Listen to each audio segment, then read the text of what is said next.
ang saya-saya ko guys. Dumating maaga yung yung LBC. Pero pagdating dito, ang naghatid sa akin DHL.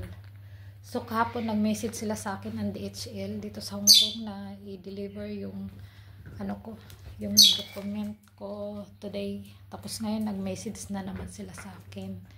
Tapos ngayon sabi ko sila na kasi pag may parating na parang van, tapos sasakyan nila yun, hinanap nila ako sa labas 197, tapos yung name ko agad-agad nila ako nahanap.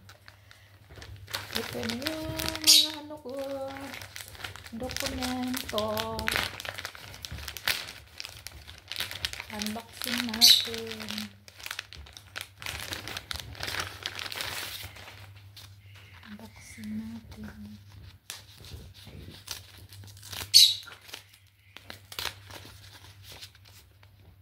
Original to, galing sa PSA.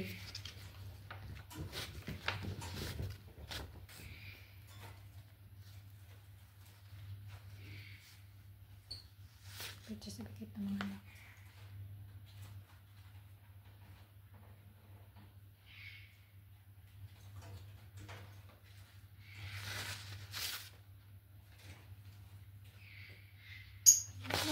Tatlo sila. Meron na kompleto na ako sa requirements.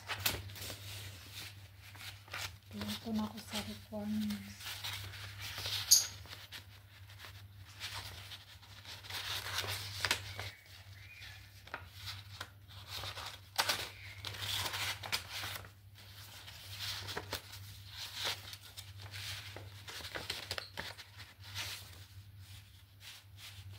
Bilis pala. Sabi ng kapatid ko, nung nag-fill up siya dun sa LBC, 5 days to 7 days.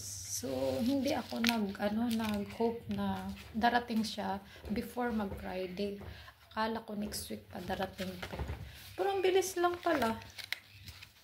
Kasi Tuesday, nakuha ng kapatid ko, sininya Tuesday ng hapon.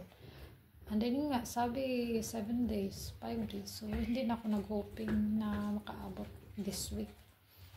Tapos nagulat ako kahapon.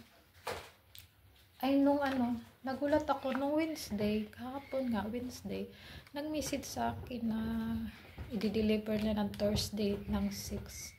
Tapos ngayon, bilis lang pala. So, tatawagan ko yung professor ko. Dumating na yung document ko. Bilis lang pala.